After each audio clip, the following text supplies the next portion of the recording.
I'm Deborah Owens, America's Wealth Coach, and it's time to get wealthy. You're going to learn exactly what you need to do to finally achieve the level of financial success you desire and you deserve. Black is beautiful and profitable too. The beauty supply industry is an $18 billion industry, and African Americans buy more ethnic products than any other group, 9 times more to be exact. And the truth is that they own only 1% of the beauty supply stores.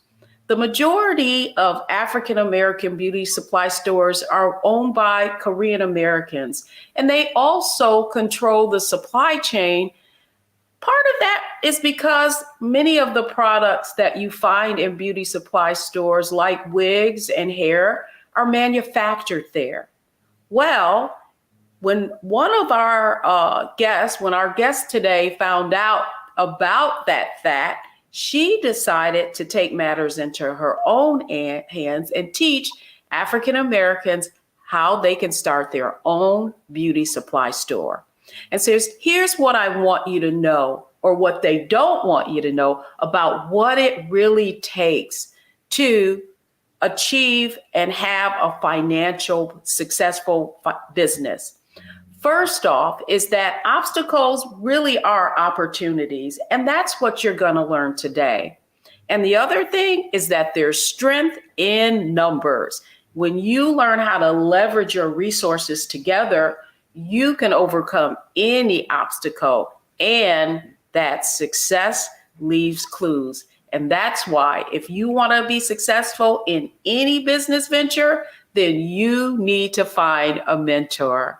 And so that's exactly what we're going to cover today. You know that our framework on Get Wealthy for achieving success is mindset, strategy, and execution. And so that's exactly where we're going to begin today with our guest, Janice Fredericks, who, when she discovered these numbers, decided to take matters into her own hands and start her own successful beauty supply store in Queens, New York. And I'm excited to welcome her to Wealthy You today. So Janice Fredericks, welcome to Get Wealthy. Hi, good morning. Good morning. Thank you so much for having me. I'm so excited to talk about beauty supply stores with you this morning. Well, to my point, I mean, Black, it really is beautiful and profitable when it comes to, ethnic beauty. I mean, that figure that I quoted, we purchase 9 times more of these products. Right. So talk to us a little bit about how you basically, when you learned of this, you decided to go into this venture. Right. So like many young African-American women, I was working in the corporate space, and I would frequent the beauty supply stores every single week. And before I knew about the larger, billion-dollar number, I just sat in a beauty supply store one day for 10 minutes and I counted the transactions, and it was almost like 3,000 that was transacted within 10 minutes. But at the end of that transaction, the person who was collecting the money was treating all the Black women like garbage, right? And so I decided in my mind, I just sat in that moment. I was like, wow, we are spending so much money. But at the end of their transaction, it was like a lackluster experience. And I decided to myself, this has to change. I no longer want to spend the amount of money that I'm spending in these stores and leaving feeling horrible, basically. We would go to Saks and, Nordstrom, and we get the champagne experience and we spend hundreds of dollars. But when we go to our local beauty supply store and we're spending the same exact money, we're not getting treated with that champagne experience. And that's exactly why I started my own beauty supply store almost 12 years ago, because I wanted to be the change. I wanted to see this industry. And I also knew that Black women spend a ton of money on beauty supply, as I was in that store just counting the transactions. As I thought about how much money Black women spend in beauty, I sort of like look at my aunts that they were the glamour queens, right? And so, certainly they grew up in the Jim Crow era. And I remember my aunt saying to me, oh yeah, we literally had to use charcoal for eyeliner, right? And yet they would still make themselves up into these some of the pictures of them when they were young were just amazing. And we do know that style is a big part of the African American experience, not only African American experience. I've even become like what do they call it? A Nollywood junkie, where I look at Nigerian movies and I see just the glamour, even though they may not have a lot of money, but style is very important. It's very important. What I want, very important to us, is like a part of our DNA. It's how we, convey our authenticity. But I'm really, really curious. That number of 1% kind of took my breath away. And so my first question to you is about, what are the barriers to entry? Why is that number so small? Right. So that number is small. Like, as you mentioned in the beginning, this is an Asian dominated market that was actually designed to do that. And so back in the 1970s, where the government had put certain clauses for the Asian Americans to profit off of this industry through manufacturing and distribution, that happened all back in the 1970s. And so that there were clauses to allow the Asian Americans to come to America and be successful through those distribution channels. Well, then they needed a retail space for those channels to survive. And that's when the beauty supply stores really started to kick off. And so because there has been this Asian domination in the industry for decades, they have been able to completely kick African Americans out of this industry. And so when I got started in 2010 with my beauty supply store, I had to literally find another Black-owned stores just to get products. And I had to actually buy products through this other store before they were going to even give me accounts for my own store. Because when I would call the vendors, and if I didn't speak the native tongue, they would literally hang up on me. And so it was extremely challenging to actually open direct accounts with vendors so that I can be a profitable beauty supply store in my first 2 years of business because I didn't speak the native tongue. And so I had to literally get all of my supplies to get my entire start by having a mentor myself. So that was one of the points that I made about what folks need to understand about succeeding in business. And it is the fact that, success leaves clues, and there are, you need a mentor. And so as you grew your own business, right? Do you still own the store in New York? No, I do the consulting full time now. So we created the stores for 8 years, and then I had to completely pivot into helping other Black women because it was a full-time job. And so now that's what we do. We literally take you from A to Z on all of the things step by step you need to have in place to open and run a very successful beauty supply store with your own unique branding, because we know that there are a dime a dozen in our community. And we are not only just competing with our local beauty supply stores, but we're also competing with the big box retailers now, because as you know, Deborah, the Targets and the Walmarts, they are all after Black hair care now, especially in the natural space. And so it is important strategy-wise, when we talk about strategy and entering this industry in a really strategic way, it's important that we really create a really unique beauty brand before getting started in beauty supply and actually setting up. I want to get to strategy in our next segment, but I'm really curious because I think that what is necessary is that people are informed if they are going to look at this as a business opportunity.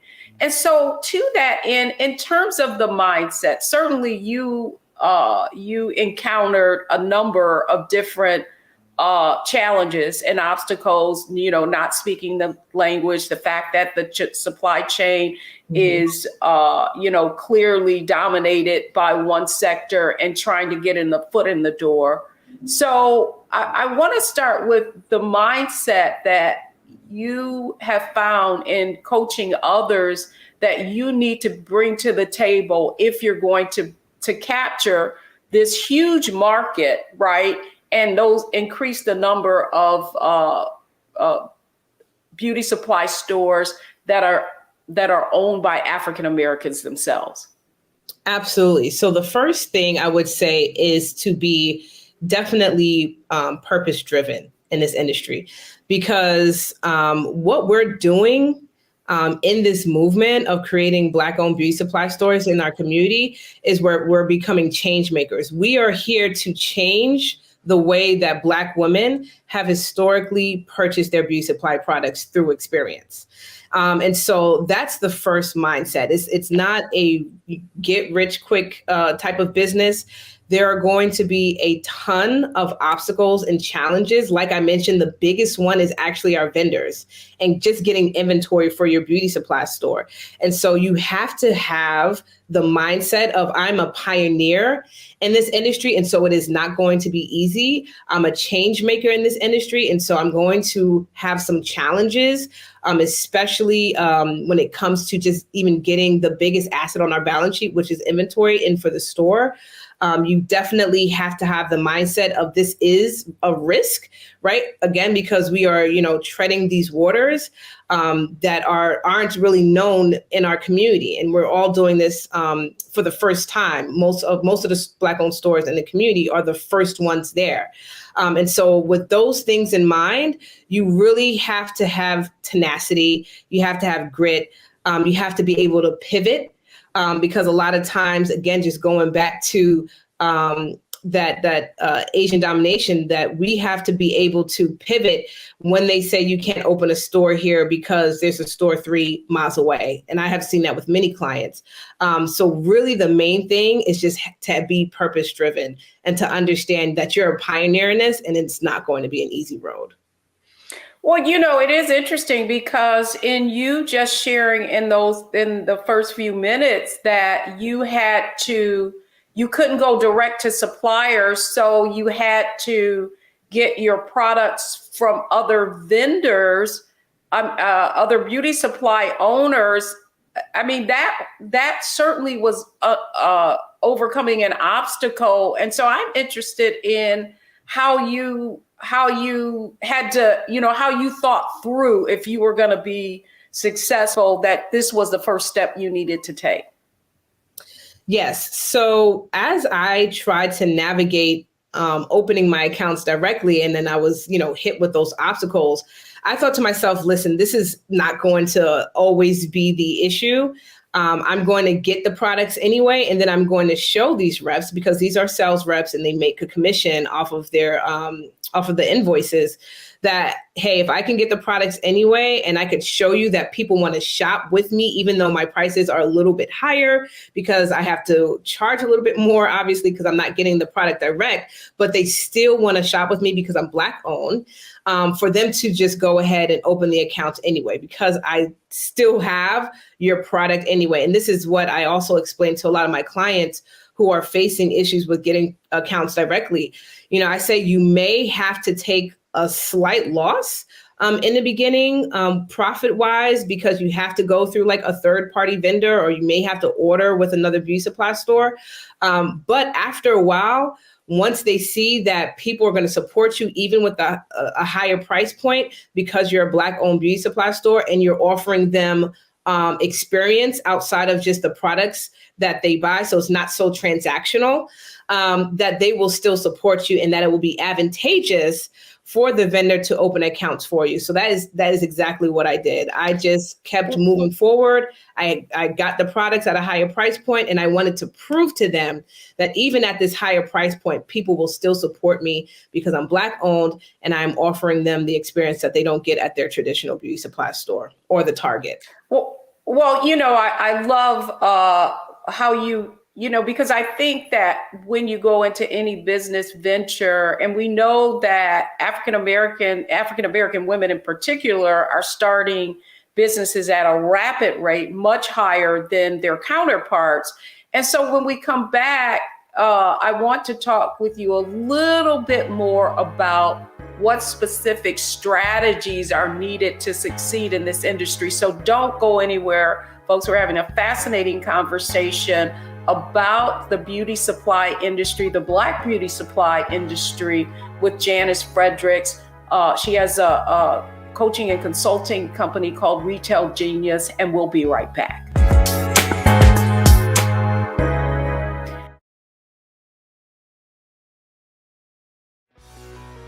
Let's be honest, as successful women, we're crushing it. Maxed out 401k and Roth IRA? Check. Aggressive savings and investments? Check. Yet, the freedom our success was supposed to buy can leave us stuck on the six-figure hamster wheel, watching retirement slip further down the road. There's another way. Get coaching courses and community at wealthyu.com. Pull up a chair, take your seat. The Black Tape with me, Dr. Greg Carr, here on the Black Star Network. Every week, we'll take a deeper dive into the world we're living in. Join the conversation only on the Black Star Network.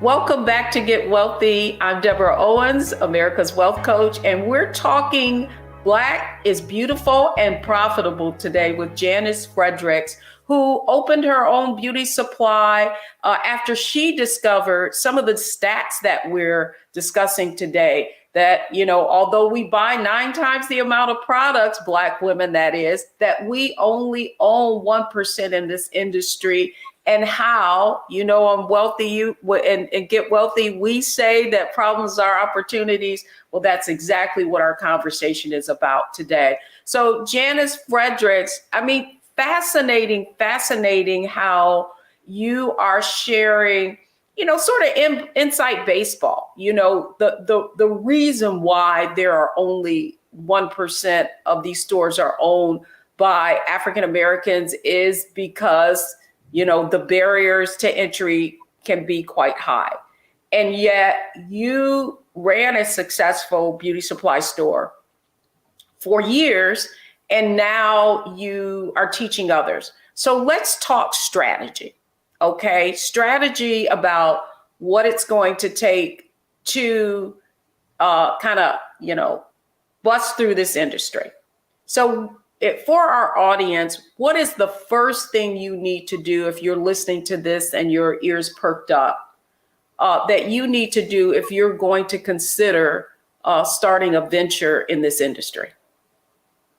So the first thing I tell people is to figure out how you want to show up in the beauty supply industry. What do you want to be known for? Because what we definitely don't want is a replica of what we've been seeing. And we don't want to repeat the experience of what we have in our traditional beauty supply stores. And so I always ask women, what is the void in your community? What do people complain about when they go to their local traditional beauty supply stores? So in my case, again, back in 2010, this was the start of the natural hair care boom. And so the biggest void was women not having access to the natural hair care products that they were purchasing online. Because again, this was before Target and Walmart, had their natural hair care aisles in their stores. And so the only way to get these products was online. And so I decided to capitalize on that because I saw that that was a void in the community. And I was actually one of the first beauty supply stores, even nationally, to carry several Black-owned natural hair care brands in my store. And so my store in Queens, New York, which was a very, very small, cute store, it literally became a natural hair care hub. And so I capitalized on that niche market of providing hair care products to my consumers products, again, that they can only historically find online or, find on social media. And I was the first to actually have those products in my store before they went on to like big box retailers. And so being able to figure out like, what is the void in my community? What do Black women complain about is the number one strategy to figure out how you want to show up in this industry with your own unique beauty brand. The second thing that I always talk about is location. So location is still king. And it's so important for you to build your beauty supply store in a space where, Black women are either shopping, where they work or where they live, so that you can capitalize that market. And also, when it comes to location, a lot of times people are afraid to open their beauty supply stores because they may be another Asian-owned store, 3 miles away or 5 miles away. And what I actually say to that is I get excited because I know that when I open my beauty supply store in that area with the type of experience that I'm going to present to the community, that I'm going to immediately take all of their customers, just because we bring something different to the table when we open our Black-owned beauty supply stores in our communities. Yeah, it's interesting you say that. I certainly believe there are riches and niches, and it's really about finding out what is the, what is the real problem. I love how you frame this because that's the whole point, right? Like, obstacles and problems are opportunities. You just have to figure out how to serve it. However, location is important, but in terms of a strategy, when people are considering this industry, now so much is being purchased online. Is your advice then to not only have a good location, but also have a robust online shopping experience as well? I love that you bring that up because it's a question I get daily, especially when people are like, I want to test out beauty supply and I want to start online. And my immediate answer is still no. And this is the reason why. The beauty supply store is a staple in the Black community, period. The number one Google search right now is, in terms of beauty supply, is Black-owned beauty supply near me. So the beauty supply, going back to the beauty supply experience that I talk a lot about, is that Black women still want to come into a space to feel safe, right? We want to come to a place where we can have conversation about our hair with someone that looks like us. We have historically never had that experience. And so that experience can only happen in our physical spaces. Now, I love the online space and mobile beauty supply stores that I've seen come up in the industry in recent years, because it's an awesome supplement to your brick and mortar location. But really, your profits and your sales and your revenue is going to come when you are able to provide that safe space for Black women within their own communities. The other aspect of strategy that I feel like you're conveying is that the biggest competitive advantage that you can take advantage of as a beauty supply owner that is Black really is creating the experience that they're not necessarily getting elsewhere, even though there are, I can go down one road and there are tens of numbers of them. Right, exactly. The way that we are going to be competitive in this oversaturated market, and the way we're going to compete against Target and Walmart and even these like mega beauty supply stores, is going back to the core essence of what retail is. And that is someone's ability to come into your space and use their five senses, seeing, testing out the products, having regular conversations, because right now retail is so transactional. It's the self-checkout and the self this and the self that.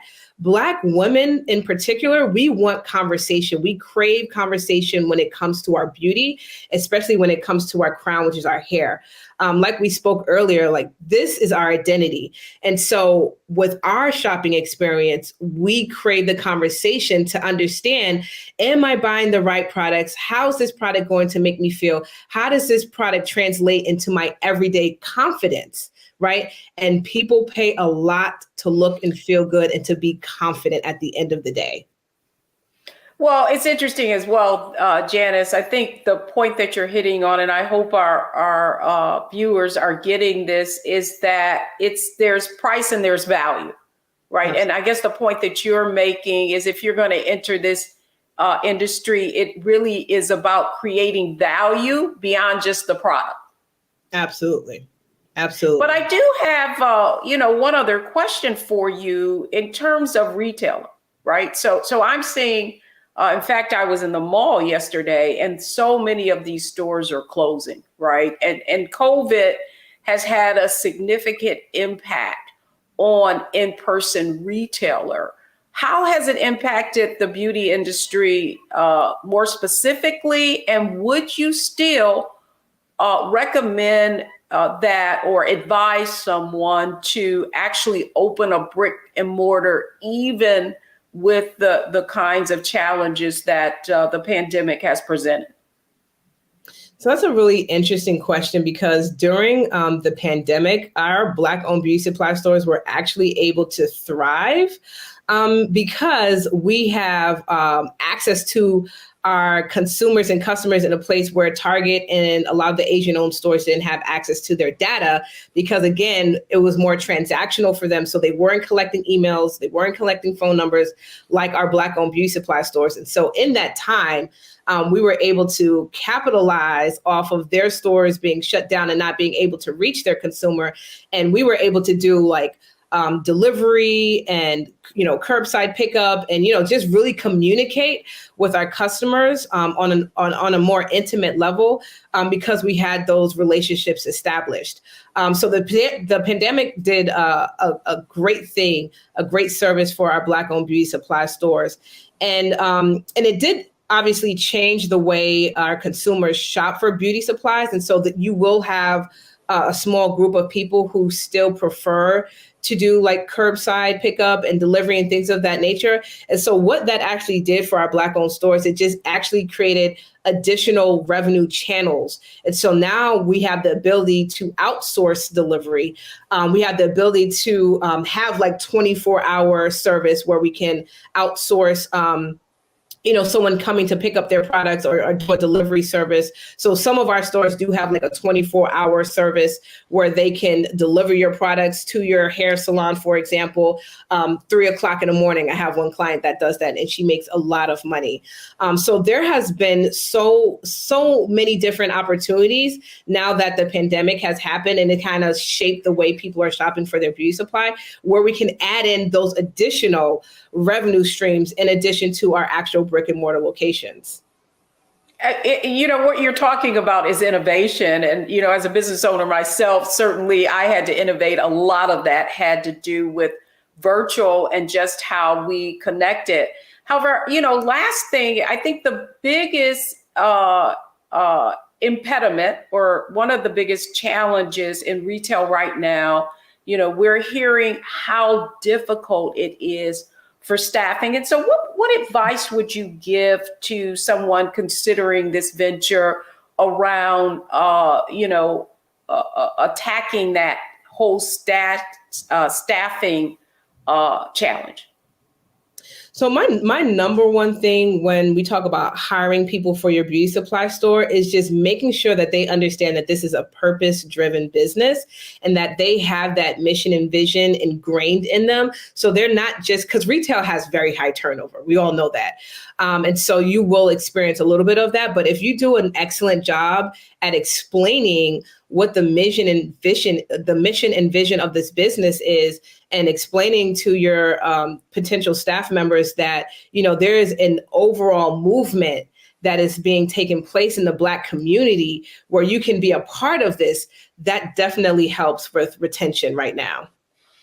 Oh, I love it. Mission, vision, and values is always the way to retain employees and help them to feel a part of A not big just, movement. it's not always about the profit, right? It's not always about the profit or making money, is that people want to feel valued and affirmed in their workplace.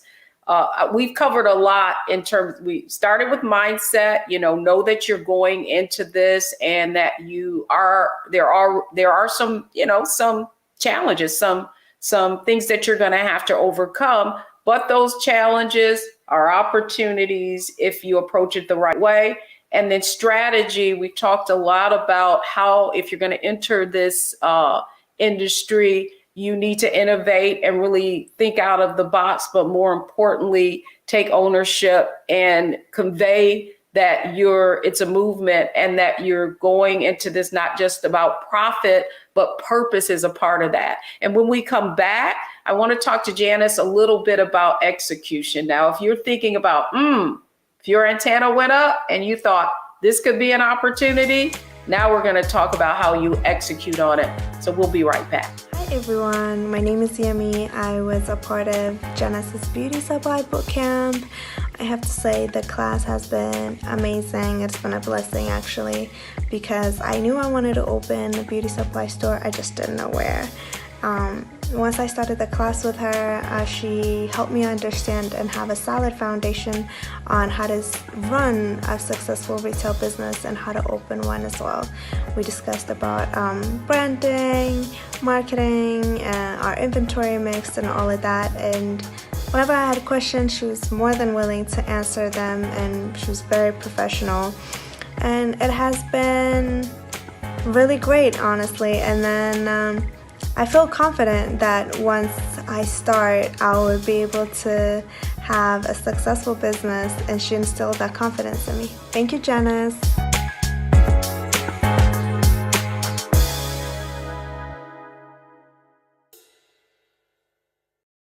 Hi, I'm Dr. Jackie Hood Martin, and I have a question for you. Ever feel as if your life is teetering and the weight and pressure of the world is consistently on your shoulders? Well, let me tell you, living a balanced life isn't easy. Join me each Tuesday on Black Star Network for A Balanced Life with Dr. Jackie. We'll laugh together, cry together, pull ourselves together, and cheer each other on. So join me for new shows each Tuesday on Black Star Network, A Balanced Life with Dr. Jackie.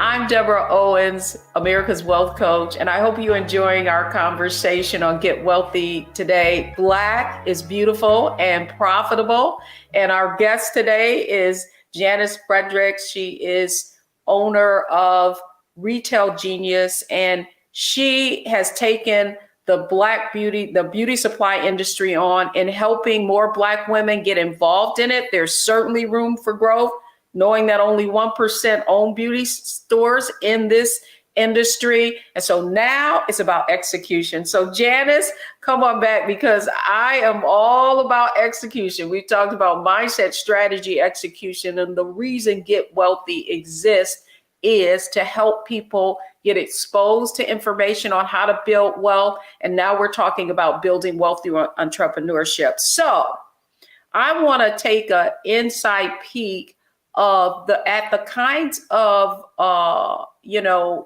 consulting you do with people who are considering this industry. So if I wanted to execute on this, what's the first thing that I need to do to prepare myself to be successful in this industry?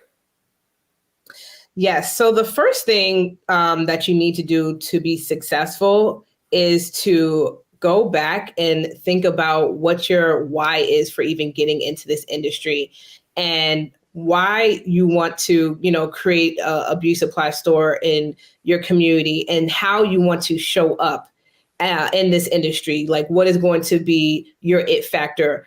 That's literally the number one thing that we do. What kind of products do you want to sell? Like, so I mentioned in my and with my store, I capitalized on like the natural hair care movement.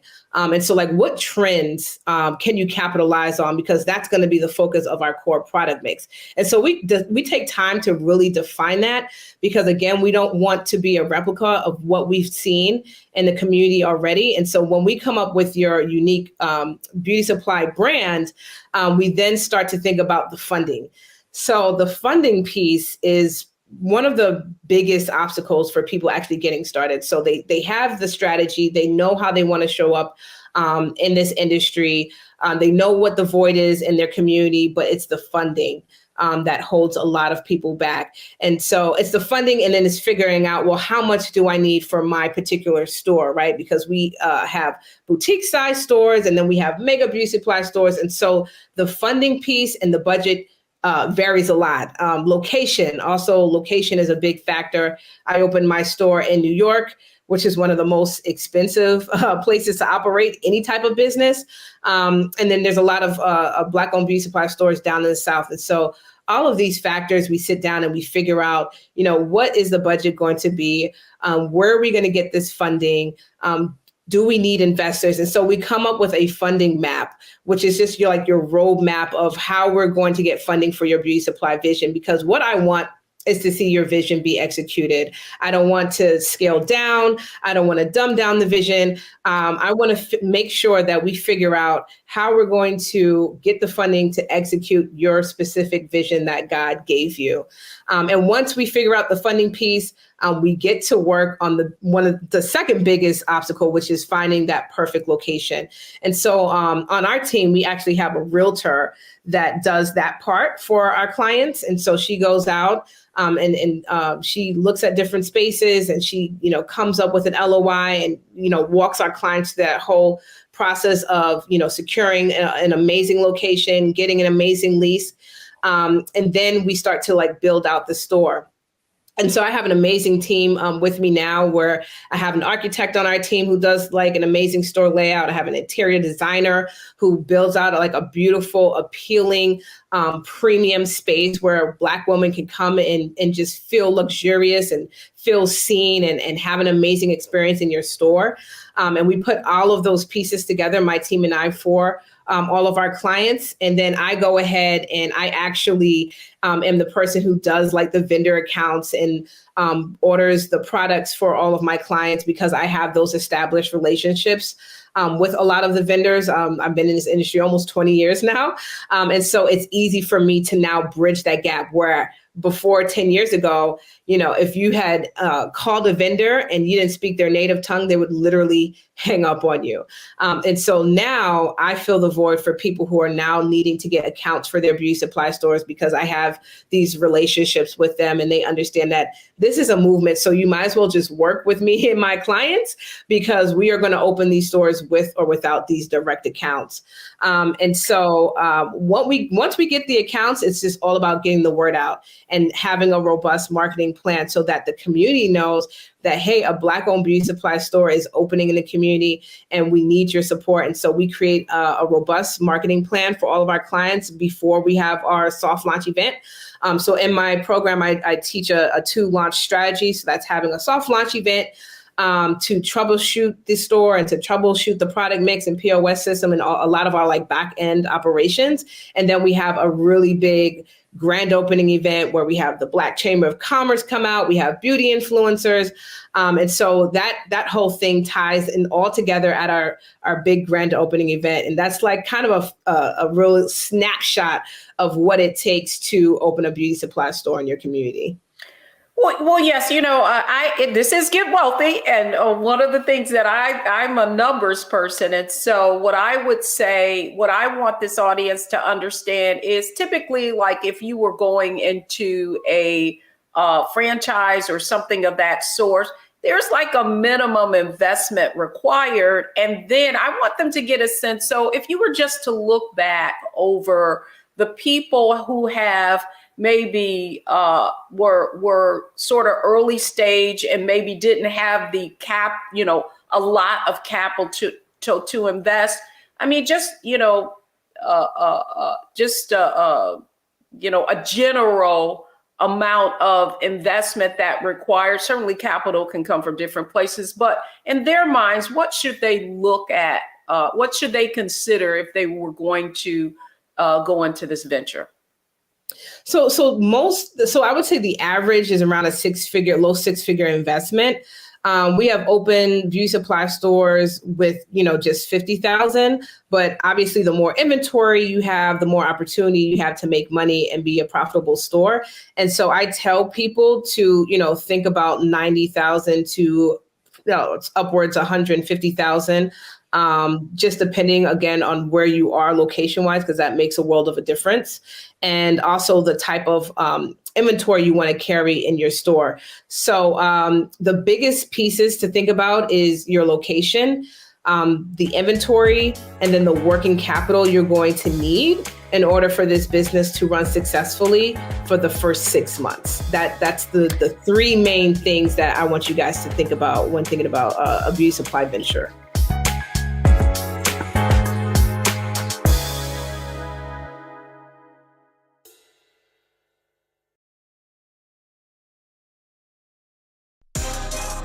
Peace, I'm Faraji Muhammad, host of The Culture. And brothers, we need to talk. There's been much discussion about the state of the Black man in our community.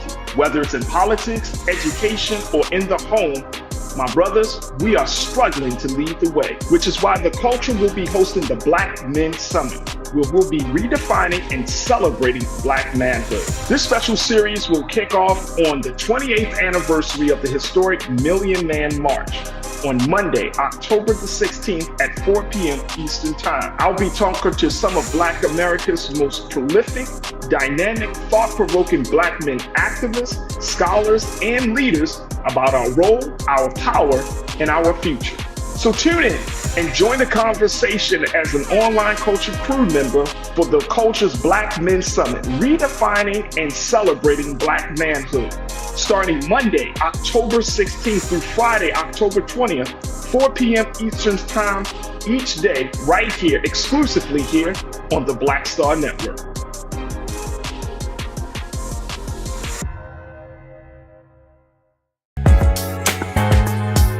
Welcome back to Get Wealthy. I'm Deborah Owens, America's Wealth Coach. One of the things that I hear you saying is about inventory, and inventory is money. And so in this industry, what are like the terms? I mean, can I buy with a 90-day invoice strategy? I mean, what are the terms, if you will, of agreement for actually getting product? So for inventory, you will have to pay for all of your inventory up front. I've also found that out the hard way. A lot of the vendors don't like to give terms in the beginning, but after about 3 to 6 orders, they do offer net terms. So net 30 days, net 60 days, net 90 days. In some cases, they will offer terms, but a lot of times just getting in this industry and not being an Asian-owned store, they will not extend terms to you. So that is why it is so important for you to understand what your budget is going to be and how much inventory you're going to need to fill your store up front, because you will have to pay for all of that inventory out of pocket when you first open your beauty supply store. And then, the other thing is inventory is money, right? Like I know the numbers person in me, and even being a business person. So how do I'm just trying to, kind of help the audience understand why it's so important to do your homework and get the type of knowledge you need to be successful. How do I know how much inventory to order and of what products? I mean, do you have like information on, do you counsel them just on, what their product mix should be, and actually how to determine what's going to be in demand? Exactly. So that is the hardest part. And I still to this very day, when I do orders from clients, it is a huge headache because it's so many products, and it takes days to even figure out one invoice.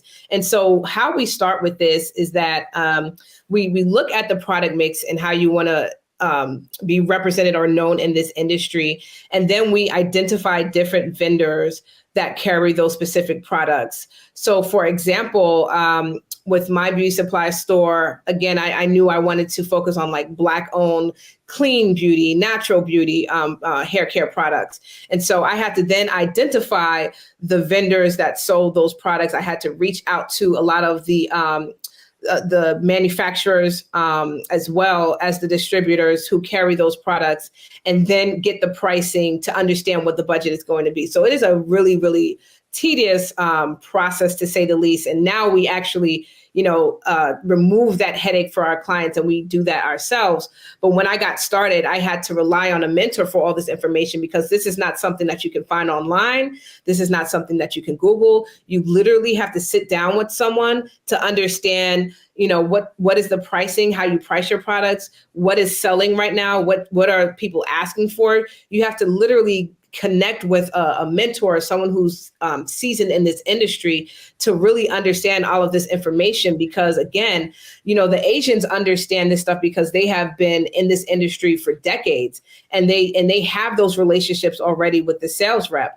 We, however, have to figure out, where do we get this information? Where do we understand pricing? Where do we even understand what a product mix is? And that was a huge void when I first got started, because I didn't understand, exactly what the community wanted. I knew what I liked and what I wanted, and what my, family members liked and what they wanted. But the overall community was a part that I was missing. And so to partner with someone who understands the trends and who understands consumer behaviors, because they've been, operating their business, was, very, very important for me to connect with, so that I can also be successful in my beauty supply store. And so this is exactly what we do now in our program, is we take people through the process, depending on where their location is, to understand what the trends are, how are consumers, buying patterns in their community, and then we create the strategy based on that data.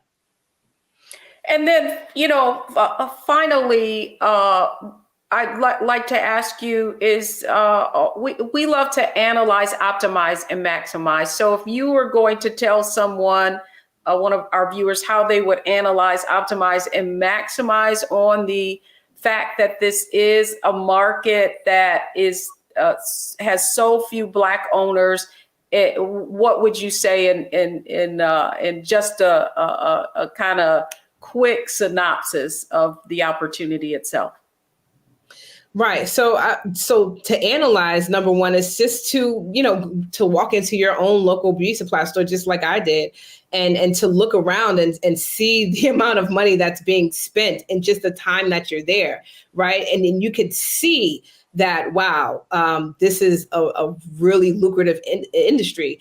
I remember in my own beauty supply store, and it was actually around tax time, that a woman came in and told me that she was going to spend her entire tax check on beauty supplies. I remember young girls coming in and spending their whole, McDonald's paycheck on beauty supply. And so, the proof is in front of us, right? We are our own target market. And so we know that the money is there in this industry. With my store owners, the way I talk to them about analyzing and optimizing their beauty supply stores is just taking a look at their POS data and applying that 80-20 rule. Right. And so we understand that, 20% of our product mix is going to bring in 80% of that revenue. And that holds true with many industries. And so by taking a look at our POS system and taking a look at the data, and first of all, just making sure that you have a POS system, because when I first got started, that was another mistake that I made, is I didn't have and so now I heavily teach that we need to have these systems in place before you transact at your soft launch, and then applying that 80-20 rule and just looking at the data. So what is our product mix telling us? What 20% of our product categories are bringing 80% of that revenue? And let's drill down on that, and let's, replenish our inventory based on what that data is showing. And that's exactly how I scaled my own beauty supply store, is just taking a look at what the trends are and just keeping my ear to the ground with our consumers and having those conversations. Because again, historically, we come into these stores and there's no conversation, with the owners. And so we have the opportunity to have those conversations.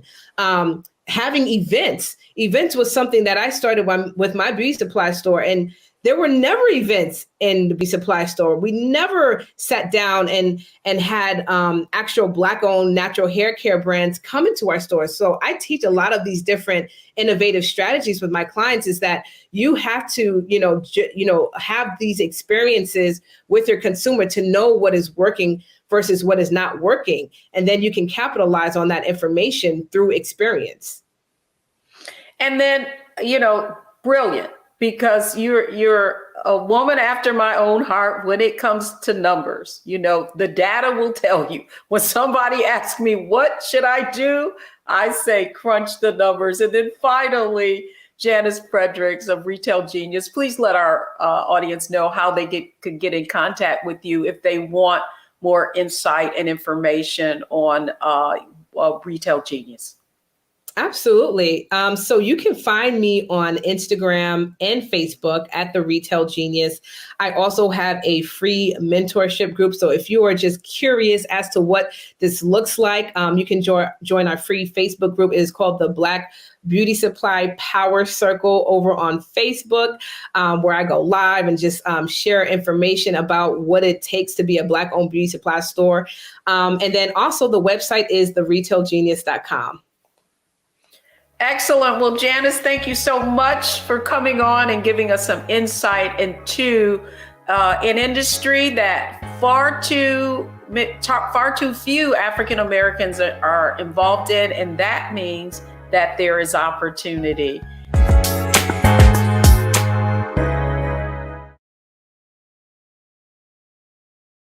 When you talk about Blackness and what happens in Black culture, we're about covering these things that matter to us, speaking to our issues and concerns. This is a genuine people-powered movement. There's a lot of stuff that we're not getting. You get it, and you spread the word. We wish to plead our own cause. Too long have others spoken for us. We cannot tell our own story if we can't pay for it. This is about covering us. Invest in Black-owned media. Your dollars matter. We don't have to keep asking them to cover our stuff. So please support us in what we do, folks. We want to hit 2,000 people, $50 this month, raise $100,000. We're behind 100,000, so we want to hit that. Y'all money makes this possible. Checks and money orders go to P.O. Box 57196, Washington, D.C. 20037-0196. The Cash App is $RM Unfiltered. PayPal is R Martin Unfiltered. Venmo is RM Unfiltered. Zelle is Roland at RolandSMartin.com.